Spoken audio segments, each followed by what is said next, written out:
Wow. Hello, everyone. And I am so excited to bring you our guest. We are watching History in the Makings, and we got a really cool guy who knows his stuff about space. And I'll tell you what, I can't do this any longer. I'm just going to bring him on. We got Dan from Smash. Am I saying it right? Here, Dan, you say it because I always say stuff wrong. So yeah, I'm called Dan Nigro. We run a number of websites: smAshomAsh.com, YouTube channel, YouTube at smAshomAsh. There's a Twitter. Just head to smAshomAsh.com. Links all over the website there. We've got our own subscription services and stuff. So yeah, check it out. Covering space weather and so on every day. There's also a link to your YouTube channel where you can find all these links in your description box. Am I correct? Yeah. There's all kinds of links there. So if you look in the if you look in the description box, there's a link there to Dan the Science Man, and doing our best to make Earth not suck again. Or the end is near and it's the greatest grift. So I'll just say a quick hello to everybody and thank you for your donation. Thank you. It all helps. So thank you. I'm very much appreciative of that. So we're going to look at this asteroid, and there is an onboard camera on this vessel that's going to crash into it. So hopefully, keep fingers crossed, because we know how NASA likes to have its issues. But if there's no issues, we're going to see this smash into the asteroid. Now, Dan knows a bit about it, so I'll tell you what, we're gonna put on the cameras, that have the asteroid, and Dan, let's do the I'm always nervous, man. This is exciting stuff. So what you're looking at is the onboard camera. They're on approach. I believe we got 11 minutes till impact. Just over 11 minutes. So I mean, this is history in the making, isn't it? Yeah, it's pretty interesting, because there's a lot of people that are worried about that civilization will be ended by an asteroid impact, and as many people wishing civilization was ended by an asteroid impact, and so it's a thing going back a long, long way. The idea that we could maybe do something about it, right? It's sort of a big deal. And it has, I know I hate to sound like that guy, but it has been talked about, in movies. Like I know at the moment everybody's so excited, so they're remembering Armageddon. So this idea of managing to deflect a known event that can destroy us, like you said, it's been a great goal. But this kind of event does come with certain perils, doesn't it, Dan?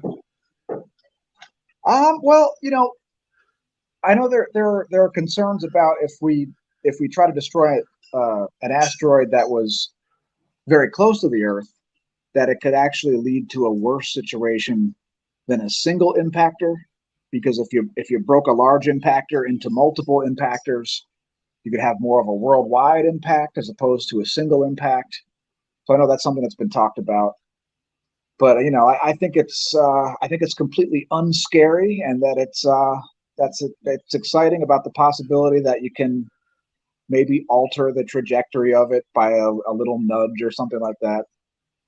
And with mass, altering it just a little bit in long scale has a great consequences for us. Exactly. It's like when if you're looking through a rifle scope at 600 meters, right? A tiny adjustment to that makes a huge difference. So the same is the case if you're, making a tiny difference to the trajectory when a potential impactor is very far away. You only change its path a little bit, and now it's nowhere near the Earth impact zone, so to speak. Wow. So it's pretty exciting. I mean, it's kind of cool. Well, it'll be interesting to see what happens. I can't wait to see what really goes on with it. Because the DART mission is going to impact with the smaller object, and that smaller object, then its orbit will change, I guess, is the calculation, and that small change in its orbit around the larger object will slowly move the larger object a little bit. See, that's what I was wondering, because it's the smaller object that they're hitting.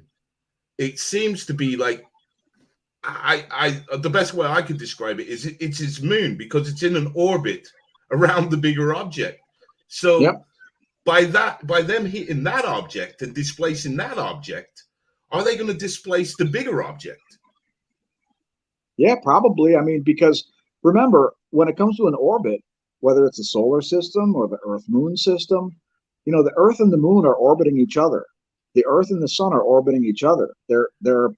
It's not just one object going around the other one. Both of those objects are orbiting the center of mass. So even if one's only moving a little bit, if you move the other object, then the center of mass of the total system has changed. So could you see any potential dangers of what they're doing? I don't think so, because this thing must be like about the distance of Mars, according to the back of the napkin math I did when we talked earlier. No, I don't think this is. I mean, is this even a potentially Earth-striking object in the first place, or is this just an experiment because it's an object that's sort of in a location of opportunity? In a safe zone, yeah. I believe the latter. It is an experiment, because if things do go wrong, well, hey, it's way out in the ballpark from us. So let's hit some other planet that might have life on it, as long as it's not hitting us. Yeah, I mean, this is something that people talk about in space all the time. It's difficult to understand and fathom how far apart objects are. People say, oh, the Andromeda galaxy, it's close to us. Well, it's still millions of light years away. It's really far away, and there's a lot of space in between objects in space. Things are very, very far apart from each other. I mean, when galaxies collide with each other, most of those galaxies don't collide at all. Most of the stars are so far apart, even in colliding galaxies, that it's just mostly empty space. The number of collisions that actually happen are very slim. The galactic cores might interact with each other directly, but most of the stars in the galaxy don't. And the same with the planets. When you look at a diagram of the planets, it doesn't fit on the screen of your computer if you want to have all the planets in that diagram to scale, where you can actually see the details of them, So it's a common misconception when it comes to space. Diagrams are typically not to scale. Well, it's getting closer, guys. We're starting to see the object. It's pretty awesome. Well, I was actually very stoked when I found out that they had an onboard camera, because I thought we were going to get the data relayed, via NASA. So it would be like graphs and stuff that the layman wouldn't really understand. Look, I'm talking about myself, because I'm the layman as well. But now we got a visual representation of what's happening. And is it going to destroy the camera? Oh yeah, it's completely going to wipe out everything. They've spent all this money, so okay. it's not their money to blow. So hey, yeah, but it's going to wipe it out. They're planning to just crash it into it. But we're still going to get some incredible footage, right? Those final few seconds, we're going to get all these close-ups, and then people are going to say, look, there was a Martian on the surface, but you could barely see it because it was only in focus for a half a second. Look at the shadow. And then other people are going to say, that's fake. We'll have my friend Scott C. Waring. He'll be coloring the rocks, saying, look, there's a face that we just destroyed. Great stuff. I love you, Scott, man, if you're out there. I love you, brother.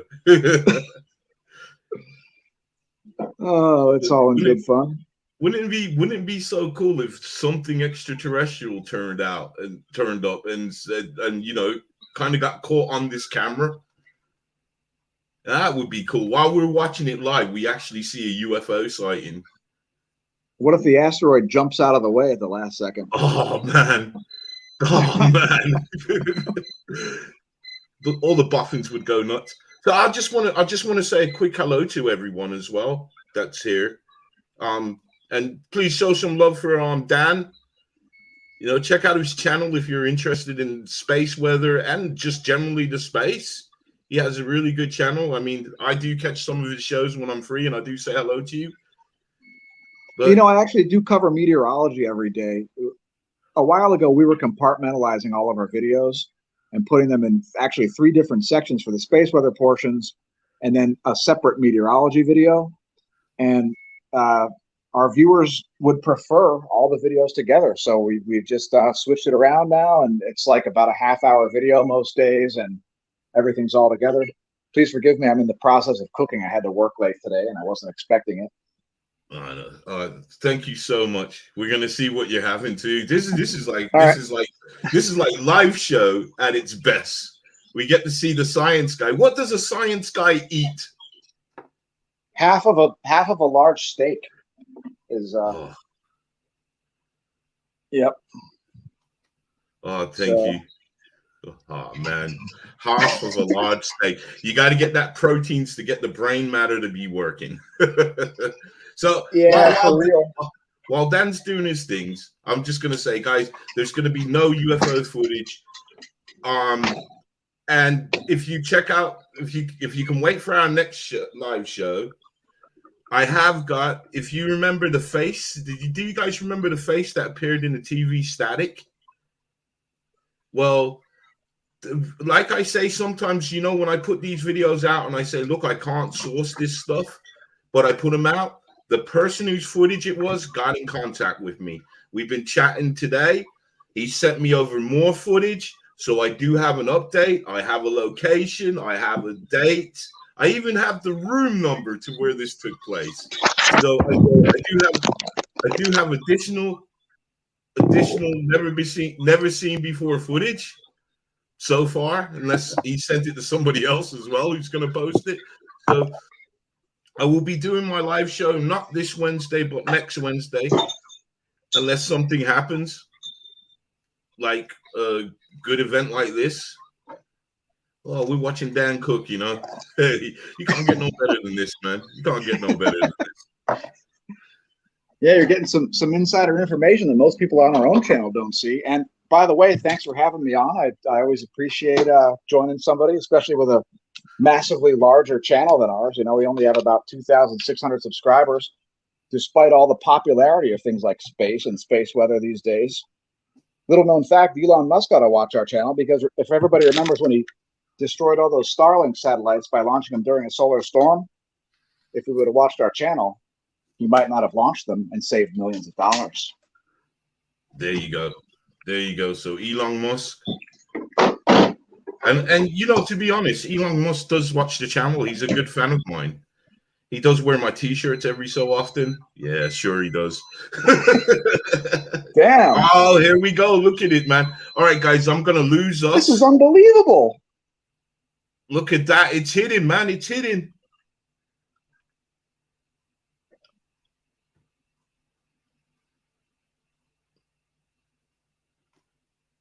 Wow, that is some close image. And it's gone. Well, definitely looked like a pile of rocks. That's it. The end of transmission. Hey, that was exciting though, man. That's one of those things that you can only capture if you're like on your toes. And of course, Underbelly, he's definitely there every day, sifting through all kinds of nonsense on the internet, trying to put up stuff that's like legit sightings and so on. So, I appreciate that. I stream live during the equinoxes and solstices. So hats off to you, bud. So thank you so much. Thank you. And what I'm going to do now is we're going to jump over to NASA now, because that's it now. I just got the feed off the camera, so I thought we'll show you guys rather than hear what NASA's saying. And then we'll just let's if we jump over here, we hear NASA what they're on about now. So let me get that all up for you. I'm still mastering it. Right. Yeah, I wonder what scopes they have. Do they have the Hubble watching it, or like what? I wonder what's going on with their tracking. You saying that now, I thought they would have turned the cameras on it so we would get a blast impact off it. You know, because there's two now. There's Hubble and the James what is it? The James Webb. James Webb. I always say things wrong, but yeah, there we go. Let's get that up. They're all congratulating themselves together, and yeah, they're celebrating a magical moment like this. Yeah. Really. I don't blame them. That was a pretty good mission. So many people there that have made this happen. The team of APL engineers that have really poured their souls into this mission. Lori, any last words to mark this historic moment? Oh, but we're I would have embarking thought on I'm going to talk new over them, but I would have thought they era would have of trained their humankind. the telescopes on it. So We wouldn't surprise me really because have the it takes a few capability days for them to get the protect data from the ourselves from telescopes. something like a dangerous, hazardous. Am So I they correct? must have. Whatever I that thing I is, don't never had know. that I capability. would think that they must have some Those kind are of last words. I mean, the Hubble is right in orbit around the Earth, right? So it couldn't take very long for a signal to get from the Hubble to the Earth. James Webb is at Lagrangian point 2, which isn't that far away. It takes a couple days to get there, a few days to get there. It's kind of on the opposite side of the Earth-Sun line. So that couldn't take more than, a few seconds to transmit a signal. So, I mean, I'm sure they have a fairly real-time feed for that. It's just a question of whether they've got that fixed on the object or not. I would also wonder, do they have any sort of a tracking device that's expected to be durable enough to transmit a signal from the asteroid in terms of its location or other data about that? Because just because it destroyed the camera doesn't necessarily mean it has no instruments left, right? Indeed. But I believe they're monitoring it from here. Hold on, let's hear. It's happened, and it is just incredible that as humans, like, we have done this, we did this. And Nancy, do you have anything you'd like to say to the teams who made tonight possible? Oh, I mean, I don't need to say anything to the teams because I know everybody like me is really proud to be part This is of the this. kind of thing I hate. They always, they deserve the congratulations, but we want to hear like the data. Did this do anything? People wanted to take this first test, and then we finally did. Partners across the United States. We have actually a 28. Yeah, I mean, if it did do something, the effect is almost instantaneous, right? Everybody doing it only takes about as long as the light takes to get from the object to here. I'm really honored. So, for example, if it's 4 times the distance from here to the sun, it should only take about a half an hour for the and so now that we for the light to get here. It takes about 8 minutes for the light from the sun to get here. So if it's about the distance from here to Mars, it's probably about a half an hour in terms of for a signal. I think they're going to tell us what's happening now. Technology Excellent. To hit a small asteroid we've never seen before and do it in such spectacular fashion. But I know other scientists on the team like me are already pointing at those images being like, did you see that boulder? Did you see that smooth area? Did you see the shape? What does that mean? And Lychee Cube is like flying by right about now. They're close approach, taking images, and they're storing them, and we'll get those in the next days. Telescopes here and in space are looking. They're looking at the brightening of the rock that's thrown off from that spectacular collision that we saw. And this is going to go on for weeks. And so there's still a lot of excitement to come, but nothing to take away from this moment. Yeah, this is just the beginning. It looks like everybody is celebrating here in Mission Operations. I think I just saw Bill Nye there. And so it is a huge day for this team, but all. So basically, we're not going to find out anything for a couple of days. Whether Fair enough. Okay, but that was yeah, I can too. You know what the thing is about patience, man? You don't have to be patient. You just have to behave like you're patient, because it's perfectly fine to have insane thoughts. You just can't behave insanely, right? So you could be completely impatient, but as long as you behave patiently, you'll be just fine. No worries. Well, there's not a lot we can do until the data comes out. Was this actually successful? I hope it is. I mean, I think they probably fairly accurately estimated the mass of the object. So it's almost like, it's just like you're doing math here. they know how much their man-made impactor weighs, and they know roughly how much the object weighs because of its orbital properties. So it's probably going to be pretty successful in terms of how they expect to alter the smaller object's trajectory and how that's going to affect the larger object's trajectory. It's probably a fairly accurate calculation that they did there. They know how fast it was moving when it got there. They know how much the mass is. So I suspect it's probably going to be, that's my prediction. I think it's going to be quite accurate.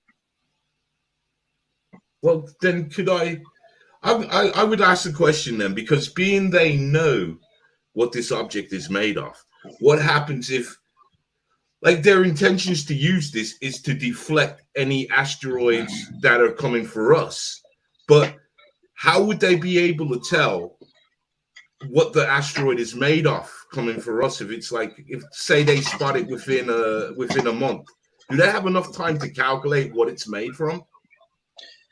Well, that's a good point. And the answer is not really, but they're unlikely to misestimate its mass because, again, just based on the speed that it's moving, its orbital properties, they're going to pretty accurately guess the thing's mass. So, for example, an asteroid that's got an iron core or any kind of a solid metal core is going to be much more massive than a rocky one, but it's going to also have different orbital properties. So if they're guessing that it's a rocky body, it's probably a rocky body. Because as it orbits the sun, or if it's perturbed by one of the planetary orbits, that gives you insight into what the thing's mass probably is.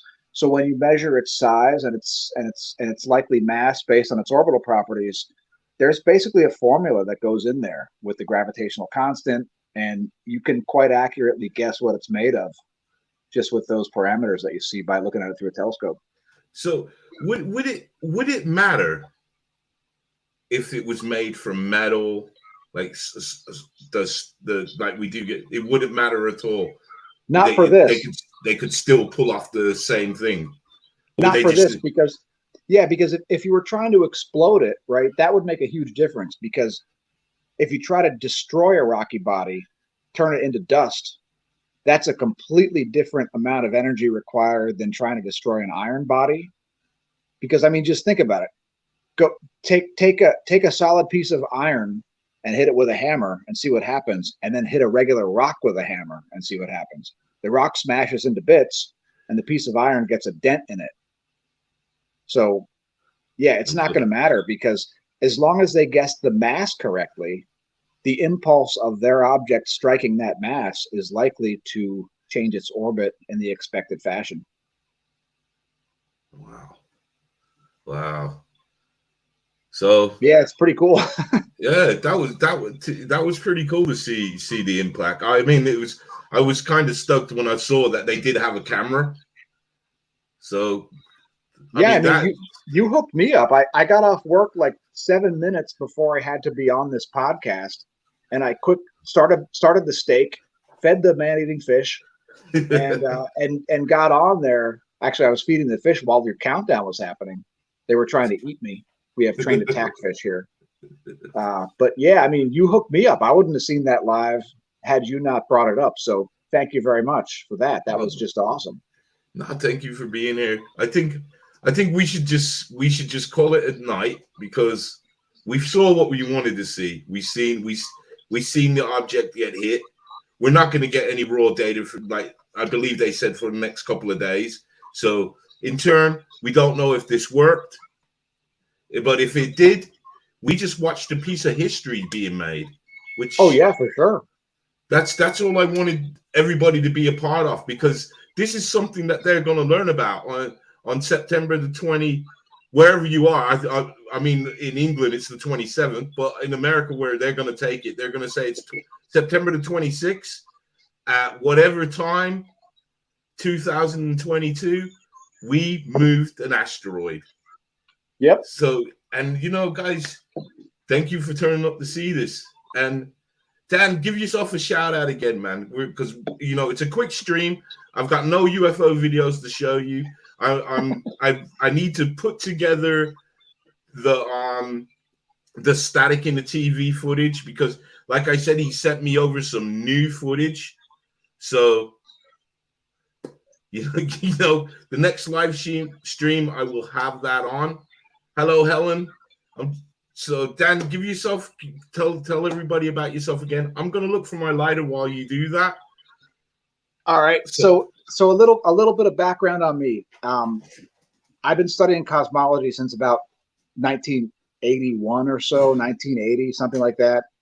And when I took college astronomy in the mid 1990s, I realized that there's a hole in cosmology, and the hole in cosmology is derived from insufficient understanding of what the sun is made of. And that insufficient understanding of what the sun is made of drives the cosmology of what we think is going on in all the other solar systems, galaxies, etc. And you know, because if you take astronomy, you'll understand that there's a little bit of lack of understanding of what exactly makes the sun work. And anyway, that caused me to realize that it's something I needed to revisit. And so in the past about 5 years, I started covering space weather because I noticed there's a lot of nonsense on YouTube about space weather, the sun, and so on. So I figured there was a niche there. And so I decided to cover the stuff about space weather that I wanted to cover. And when you jump into the realm of science with both feet, as I did here, often you discover that the questions that you're asking don't get answered, but instead you end up with answers to questions not asked and more questions. And that's kind of what happened with me. I think I've explained the sunspot cycles, and that's sort of something that's going on behind the scenes on the channel. In the meantime, we're covering the daily space weather videos. We have the most detailed space weather content and the most detailed imagery you'll find anywhere of the sun. So check it out. It's youtube.com/smAshomAsh.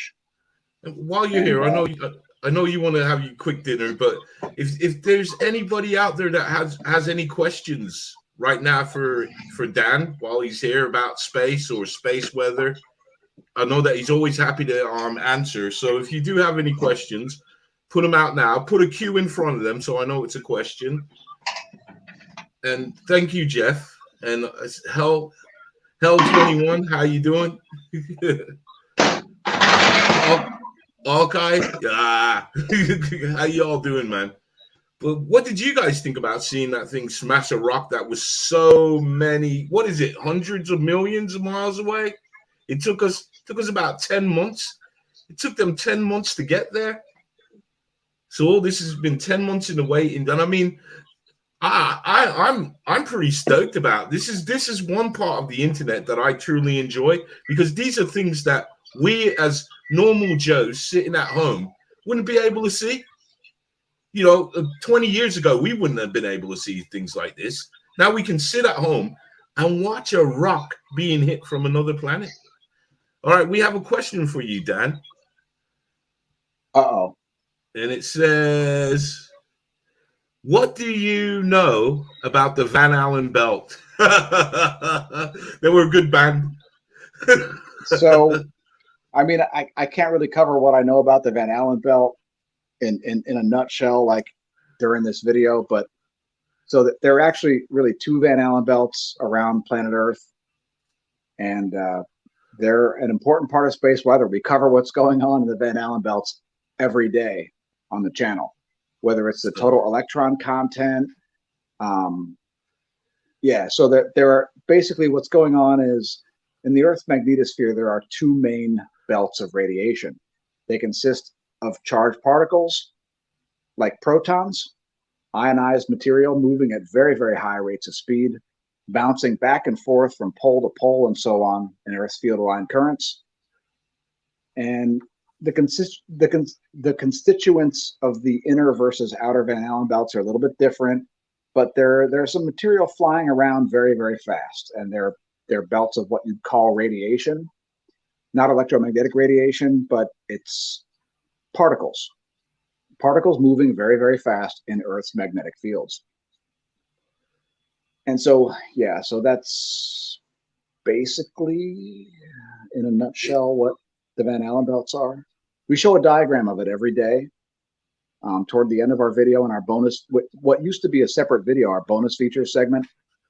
So Dan, I mean, Jeff, just check out his channel, subscribe, check it out. If you don't like it, you can go. But like he says, if he's covering it every day, then every day you're getting some information. He lets you also talk about when we're going to get hit by solar blasts and things like that, and the correlations with earthquakes and some interesting stuff. Well, I'm not convinced that there are any implications from earthquakes from space weather, but it's not outside the realm of possibility, right? Because we don't. No, it's okay. We don't understand. We don't really understand the physics of earthquakes, and the idea that we know what's going on in the core of the Earth might be nonsense too. So there's a lot of stuff in science that is assumed and could be completely incorrect. So, you know, I'm not somebody who's closed-minded about stuff. I'm not what you'd call like a mainstream scientist, because I've been studying the physics since the early 1980s. I'm not on anybody's payroll in the realm of science. I am drawing my own conclusions about things because I understand the physics well enough.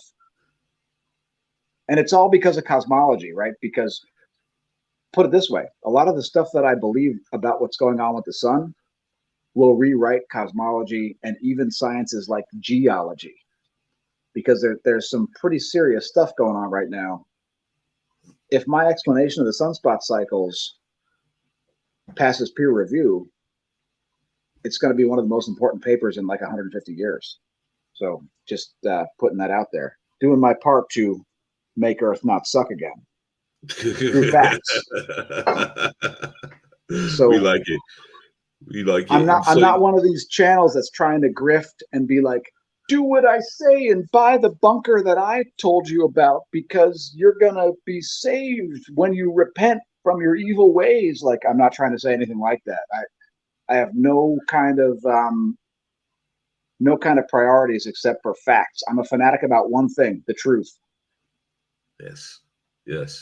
Like Mulder on the X-Files, only not paid by the government. All right, another question's coming. From Simply Cliff. Simply Cliff. I said it right. Do you think that it's strange that the moon and sun are just the right size to give us total eclipse? I understand. Yeah, a little bit. It's almost like it's designed to trick us. Yeah, it's definitely kind of strange, you know. An object that's 280,000 miles away, being the same relative size, like the size of your thumbnail at arm's reach, you know, looking the same relative size as an object 93 million miles away. It's definitely kind of strange. Wow. I would have thought you would have said it's all about perspective. But I don't know, man. A lot of people think that the moon is actually a planet because the way the moon orbits the Earth is kind of weird. Like the way the moon orbits the Earth, again, it's two bodies that are orbiting a common center of mass.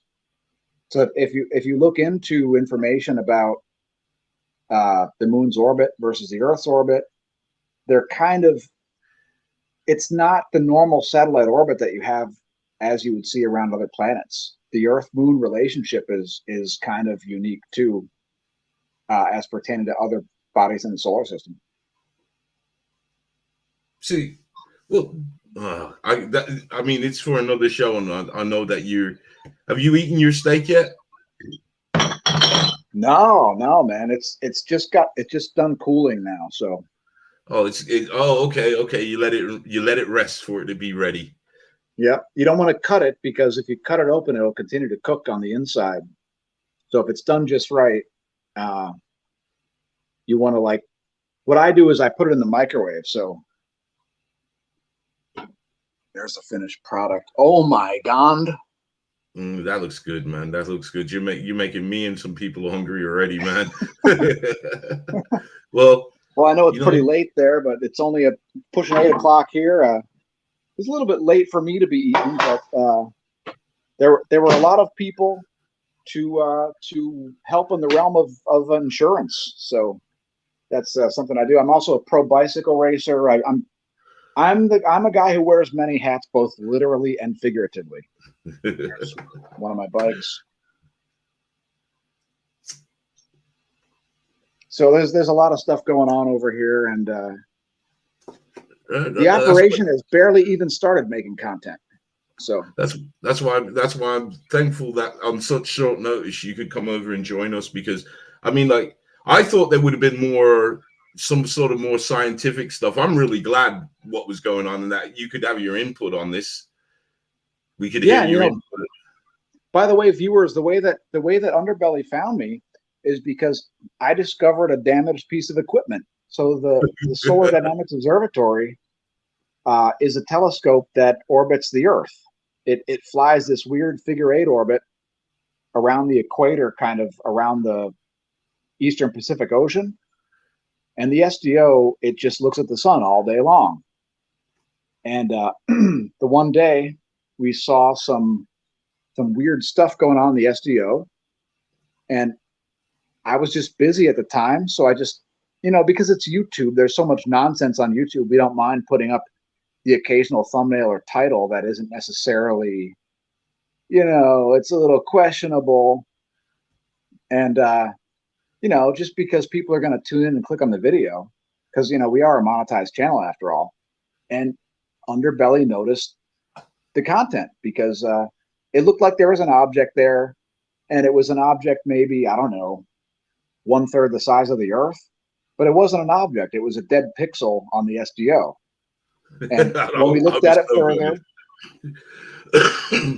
and that's a testament to the legitimacy of Underbelly, because when we looked at it further, I have a pal in Belarus. He lives in Minsk. He's called Eugene the Philosopher. Check out his YouTube channel. It's fascinating. He's on our channel also. There are playlists that include Eugene. And he's a particle physicist. And he said right away, it is clearly a dead pixel on the SDO. And, he's right. So that's kind of how Underbelly found us. And, I appreciate you bringing me on the channel. It's always interesting. And I had to do a video to explain exactly what that was. Yeah. And we did a retraction video too, because we were like, look, it's not an alien spacecraft. It's not the Borg sphere. It's nothing like that. It's just a dead pixel on the SDO. And it was just, the dead pixel was just in the right spot while there was like a flaring portion on the edge of the sun. You wouldn't have seen it otherwise. It was just like 1 or 2 pixels, maybe 4 pixels. And it just was in the right spot. It's probably still there right now. It's just as dead as it was before, because, what's interesting about space weather is a lot of the stuff that you see in space, you can't see from the Earth, right? So to measure the X-ray flux, for example, you can't measure it from the ground. You have to be in space to measure it. So if something goes wrong with the spacecraft, what are you going to do? And this is, again, what pisses me off with some channels that do what I do. They also took your video. They also put it out. They would have seen what I did, not necessarily what you did, because once they get the video, they move on. Yeah, there's no retraction. They don't admit that they're wrong. They're just like, yeah, look. And still to this day, it's popping up. NASA's trying to cover up the fact that there's aliens by saying it's a dead pixel off the sun. There's a couple of questions. Here's a quick one for you from Mary Norris. Do you scuba dive? No, but it's on the bucket list. Okay. Well, Ben Johnson now says, does space have an effect on Earth's weather? Absolutely.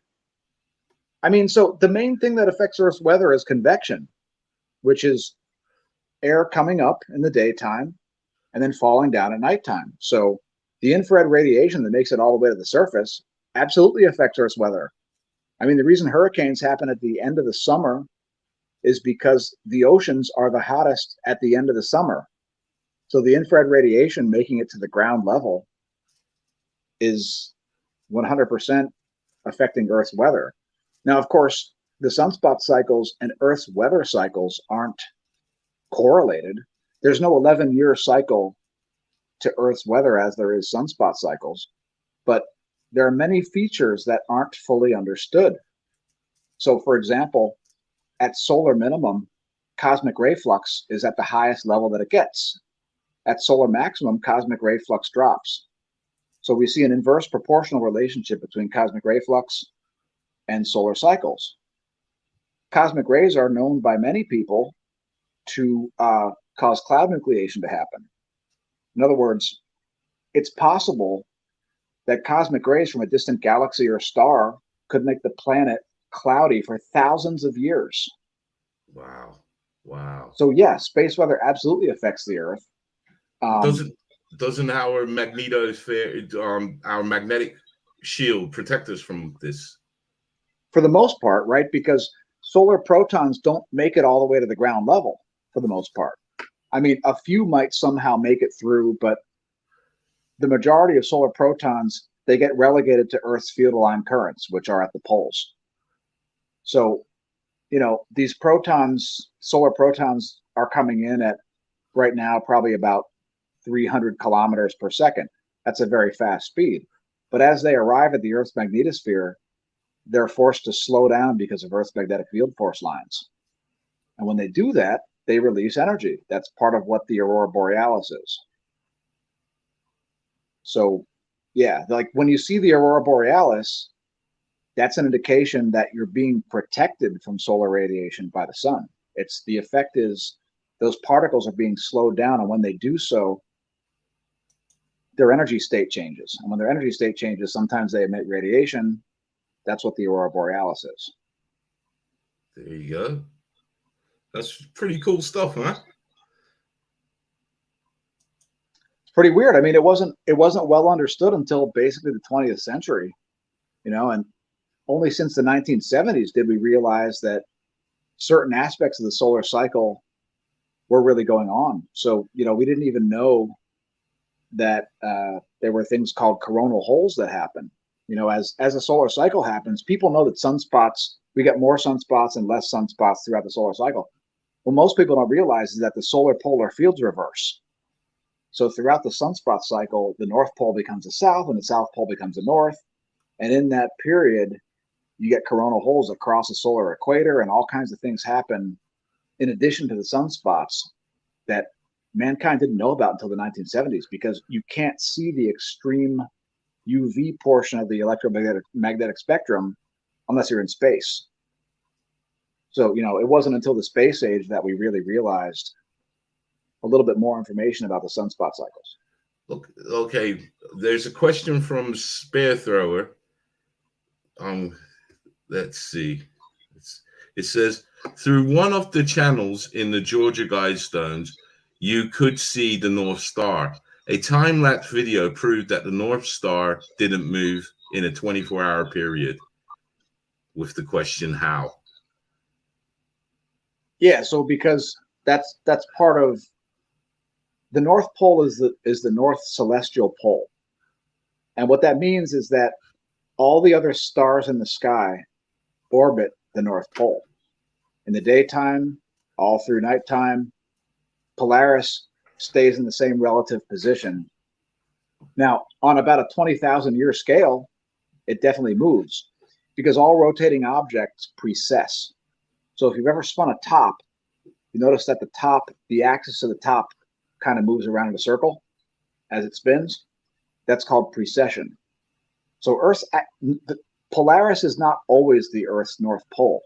There's about a 24,000 year cycle where Earth's axial wobble, known as precession, changes the North Celestial Pole. At the other end of the cycle, it's a star called Deneb in the constellation Cygnus. So, but that's why. if you go to Earth's geographic North Pole, the North Celestial Pole, Polaris, is at your zenith, directly above your head. Oh, there you And go. all the stars will orbit that zenith point. I hope that answered your question. We have another one coming in from Jeff. And he wants to know, does the Earth's pole change in your opinion then, Dan? Well, you just answered that question. Well, 100%. I mean, not only does the pole change, but it also flips entirely. So if you're talking about the magnetic pole, over a certain period of time, hundreds of thousands of years, it flips entirely, where your compass would point at the south magnetic pole instead of the north. But yes, the North geographic pole, it changes about 23 degrees, something like that. Is this a subtle change, or is it just boom, it's there, it's done? I think only maniacs believe it's a abrupt change. There are some maniacs on YouTube that think it is an abrupt change, but there's not really evidence suggesting that it is. So yeah, it looks like it happens. Sorry. No, go ahead. No, I was just going to say, so it is a subtle change. Yeah, I mean, we think that it's like the precessional wobble of a top. So over 24,000 years, the axis goes around in a circle. Okay. Yep. Okay. Yeah, I saw you. There is a question about NASA's live feed transmission, but you have to be more specific. If we're saying, well, what about? It just says, what about NASA's live feed? I don't know if that was a question or just a statement. Sounds like more like a statement than a question. So, well, Dan, is your steak ready then? Yeah, I think it is. I'm getting pretty hungry, so I think I'm gonna have to close things out here. Thank you so much. Dan's link is in the description box to his channel, where you can find all the other all the other places he's at. And any questions you can ask him. Feel free to ask him on his channel. He will always get back to you. So, thank you, Dan, for coming on. Yeah, thanks for having me, Underbelly. I appreciate it, and don't be a stranger. Maybe when NASA does a video about what's going on with the impactor, the results of it, let's revisit it. Maybe we'll have you on the channel soon too. Yeah, indeed. I'll probably be really quiet and doing some 420s then, because you just blow my mind. So it's the best way to be, is just have the 420, listen, and try and soak in some of this stuff, what you're saying, man. Cheers. It's always great. It's always great when I can catch your show. All right, cool. Well, yeah, I mean, I hope to see you in the comments and on the interwebs anytime soon. Don't hesitate to reach out. Don't be a stranger. Thanks again, viewers. Thank you so much, Dan. Big round of applause to you, man. Yay. All right, see ya. All right, peace out, brother. Okay, guys. So that was it. And Dan, I find him a very interesting guy, man. From the moment we met, we've kind of had this friendship going on. So I see a few of you. Is that Mike Smith that was saying hello? Sorry, there you are, Mike Smith. How you doing? So I'm just gonna say good night, because this wasn't a proper live show. So, like I said in the beginning, I don't have nothing to show you. I don't have no UFO footage. I have nothing. You always make me smile. But and also thank you for your kind donation at the beginning of the show. Thank you so much. It's much appreciated. What I am now doing, because I do have the webcam, I am still very nervous to go on it, but I am planning a Halloween show, and I'm trying to get some guests to come on, and I'm not gonna monetize the show. So it's gonna be, gloves off. We can do what we want, basically. And I'm gonna partake in some 420 with you guys. So this should be very interesting, because I'm nervous at most of the time. So can you imagine how I'm gonna be like that? But we're gonna try, probably stream around midnight. We'll get the date ready, and we're gonna have we'll have some cool stuff to look at. But it's just really more like an entertainment show.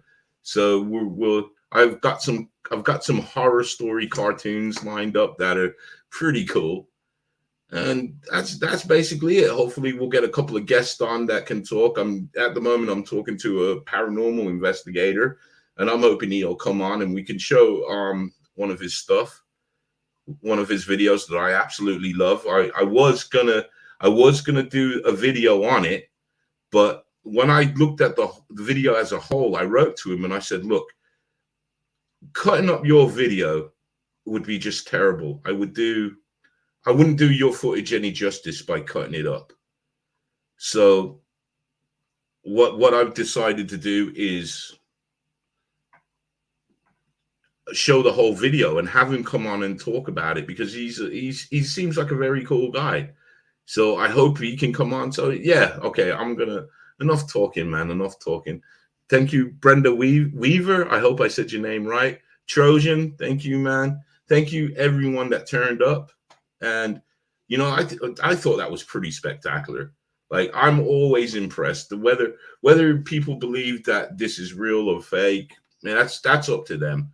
I was pretty impressed to just see that rocket fly, that thing just fly in, and we got really clear images of this object that is so many millions of miles away from us. This is just, it's a wild trip, man. It's a wild trip, and I'm glad you guys were a part of it. So I'm babbling on. So I just want to say thank you, good night, and until next time, stay blessed, and most importantly, keep safe.